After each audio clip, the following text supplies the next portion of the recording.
잠언 24장. 너는 악한 사람들을 시기하지 말며 그들과 함께 있는 것도 바라지 말지어다.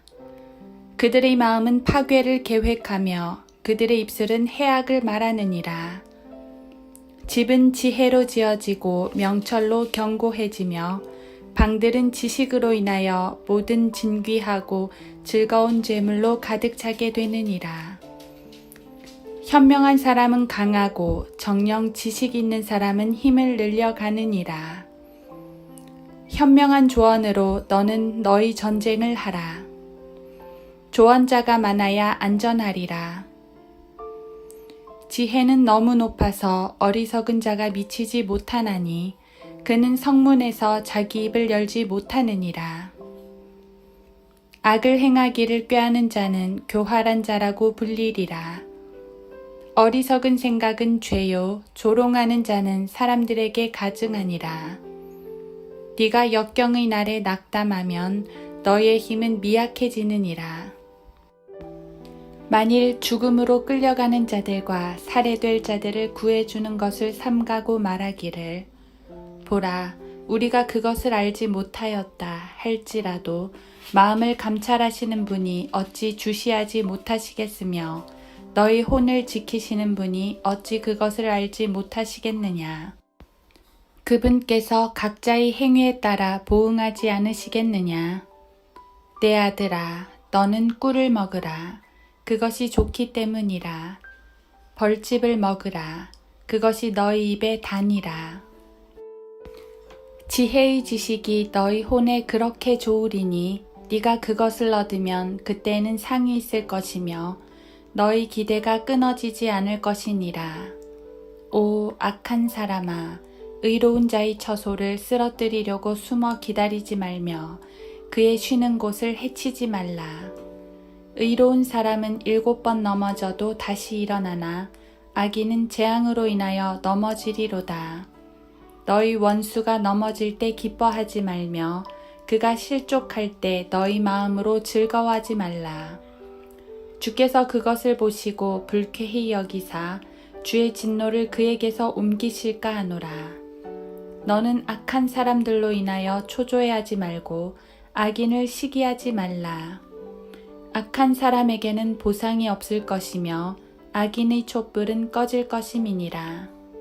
내 아들아, 주와 왕을 두려워하라. 거역하는 자들과 사귀지 말라. 그들의 재난이 갑자기 일어나리니 그들의 파멸을 누가 알랴. 이것들이 또한 현명한 자에게 속한 것이니 판단함에 있어 사람들의 외모를 존중하는 것은 좋지 아니하니라. 악인에게 말하기를 네가 옳다 하는 자는 백성이 그를 저주하고 민족들이 그를 미워하리라. 그러나 그를 꾸짖는 자들에게는 즐거움이 있을 것이요 또 좋은 복이 그들 위에 임할 것이라. 바른 대답을 하는 입술에 모든 사람이 입맞추라. 너의 일을 밖에서 예비하고 들에서도 적합하게 일할 수 있게 한 후에 너희 집을 세우라. 너는 까닭 없이 너희 이웃을 대적하여 증인이 되지 말며 너의 입술로 속이지 말라. 너는 말하기를 그가 나에게 했던 것처럼 나도 그에게 그렇게 해주리라. 그가 행한 대로 나도 그 사람에게 갚아주겠노라 하지 말라. 내가 게으른 자의 밭과 지각 없는 자의 포도원을 지나갔더니 보라, 농작물이 온통 가시나무와 더불어 자랐으며 엉겅퀴가 그 지면을 덮었고 돌담이 무너졌느니라. 그때 내가 보고 곰곰이 생각하였으며 그것을 쳐다보고 교훈을 받았느니라. 좀 더 자자, 좀 더 졸자, 손을 모으고 좀 더 자자 하면 너희의 빈곤이 여행자같이 올 것이요 너희 빈궁이 강도같이 이르리라. 하루 한 장 잠언 묵상. 잠언 24장. 내 원수가 넘어질 때 기뻐하지 말며 그가 실족할 때 내 마음으로 즐거워하지 말라. 잠언 24장 17절. 누구라도 그럴 때가 있습니다. 내가 싫어하는 누군가가 안 좋은 일을 당하면 은근히 기분 좋아지는 때 말입니다. 특히 그 사람이 나에게 참 못되게 군 사람일 경우 하나님께서 나 대신 그에게 복수해 주셨다고 기뻐하기까지 합니다. 하지만 성경은 그러지 말라고 하십니다. 하나님께서 그를 징계하신 것이 맞다고 해도 가능하면 우리는 그 일을 기뻐하지 말고 안타까워해 주어야 합니다. 왜냐하면 우리도 같은 일을 당할 수 있기 때문입니다. 비슷한 말씀으로 신약 성경도 그러므로 서 있는 줄로 생각하는 사람은 넘어지지 아니하도록 주의하라고 말씀하십니다. 이 구절과 같이 봐야 하는 게 19절입니다. 너는 악한 사람들로 인하여 초조해하지 말고 악인을 시기하지 말라. 1절에서도 비슷한 말씀을 하시지만 악인들을 시기하지 말라 하셨습니다. 여기서 시기한다는 것은 부러워한다는 것과 같습니다. 악인들이 잘 되는 게 부럽기도 하고 화도 나는 것입니다. 하나님을 잘 믿는 나는 이 모양인데 왜 악인들, 특히 나를 괴롭혔던 악인들은 잘 되는 걸까요? 심지어 그들이 승승장구하는 모습을 보면 마음에 분이 가득 차기도 합니다.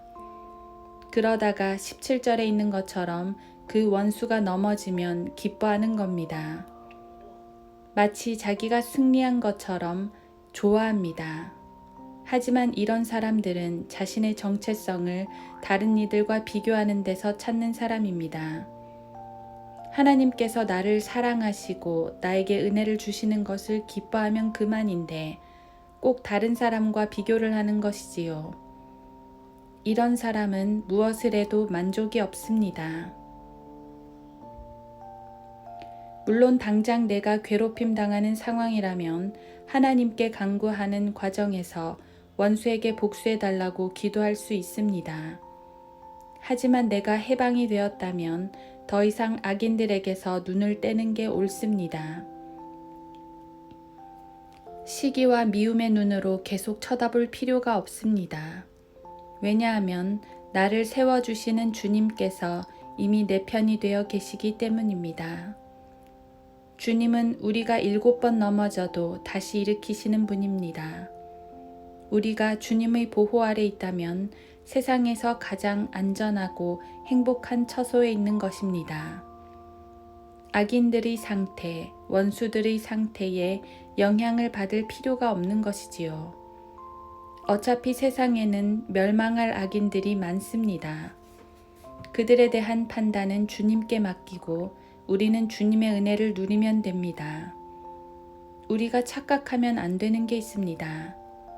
하나님께서는 의로우시기 때문에 악인을 치시고 멸하시는 걸 기뻐하신다고 생각할 수 있는데 사실은 정반대입니다.